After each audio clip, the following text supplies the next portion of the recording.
Bonjour mes amis. Je suis très heureux de vous inviter à écouter cette belle histoire. N'oubliez pas d'abonner à ma chaîne. Merci. La princesse et la fleur magique. Il y a très longtemps vivait le roi Léon V et son épouse la reine Rosemonde, au château de Bouget. Ils avaient une fille Iris âgée de 20 ans. Elle avait de longs cheveux roux, et de superbes yeux bleus. Elle était amoureuse du prince Émeric et souhaitait l'épouser. En effet, elle devait se marier prochainement à la grande joie de toute la famille. Le roi, lui, était un homme bon, généreux et aimé de tous. À proximité du château, dans la forêt voisine habitait une sorcière, avec son inséparable corbeau. Elle était méchante et personne ne l'aimait. Un matin, comme souvent, le roi partit à la chasse avec ses amis, armé de son arc et de ses flèches. Au milieu de la forêt, il aperçut des biches, des chevreuils et des lièvres qui mangeaient tranquillement. Soudain, le corbeau de la sorcière arriva et affola tout le gibier par ses croassements. Alors, tous les animaux s'enfuirent.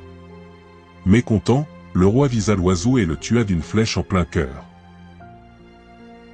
Assistant à la scène, la sorcière vit son corbeau à terre et courut le chercher. Elle regarda le roi et lui dit : « Pourquoi as-tu tué mon corbeau, mon roi ? Il ne t'a rien fait de mal. » Le roi répondit : « Ton corbeau a effrayé tous les animaux, je n'ai pas pu chasser. » Elle rétorqua : « Mon pauvre corbeau, je l'aimais tellement. Je me vengerai. »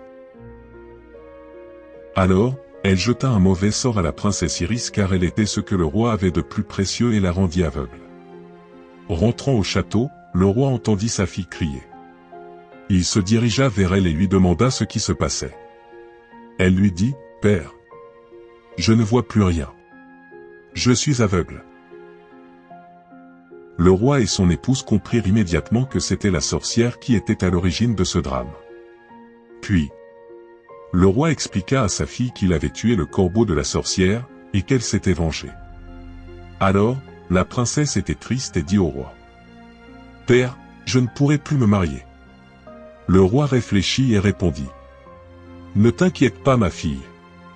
Je vais aller voir la vieille dame au village, elle m'aidera à trouver une solution. »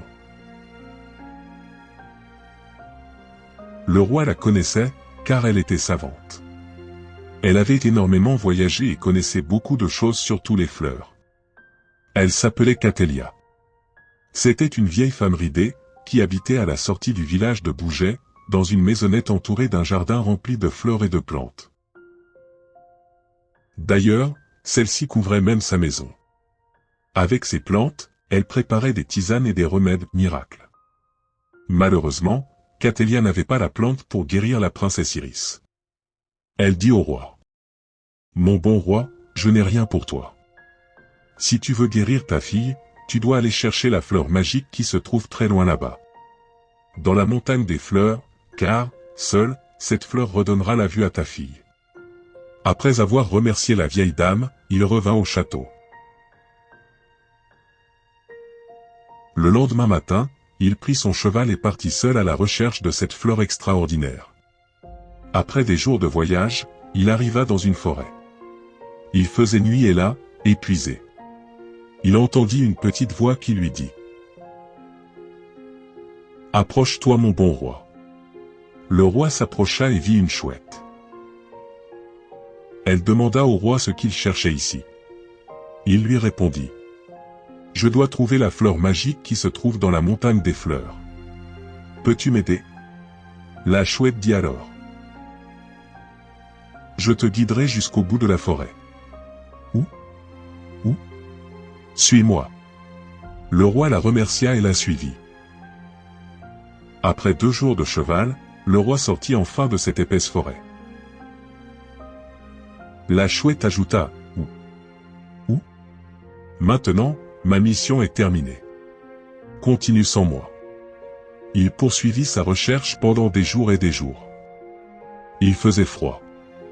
Il galopa lorsque, tout à coup, le chemin s'arrêta. En face de lui, il vit une grande montagne.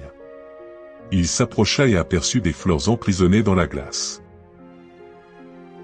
Alors, il décida de gravir cette montagne. La pente était raide. Il faisait de plus en plus froid. Le roi était très fatigué.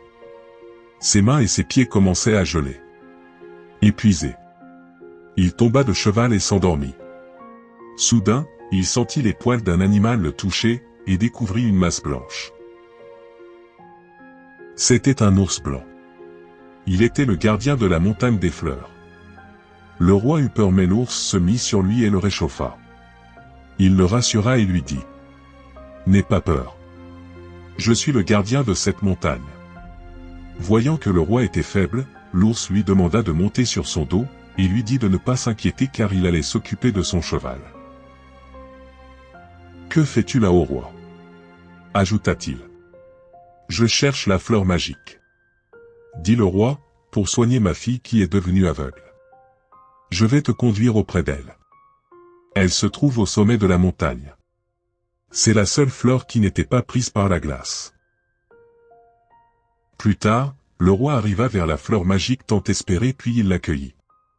Elle était magnifique, étincelante comme le soleil. Alors, l'ours se transforma en aigle géant.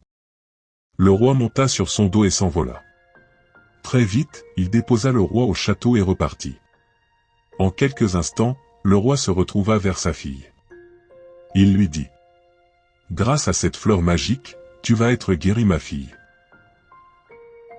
Il prit 2 pétales de la fleur et les déposa délicatement sur ses yeux. Instantanément, la princesse recouvra la vue et la sorcière devint aveugle. Elle fut punie. Enfin, la princesse voulut se marier et épousa le prince Émeric. Tout le monde a été invité. Catelia. Tous les animaux de la forêt. La chouette, l'ours et tous les villageois. La fête a duré 4 jours et 3 nuits. Tout le monde vécut heureux au château. Après la noce, le roi déposa ici et là les pétales restantes de la fleur magique dans son jardin. Depuis ce jour, on raconte qu'à chaque printemps, poussent dans le jardin du château des fleurs magiques, qui vivent peu de temps et qui exaucent le souhait de celui qui les touche.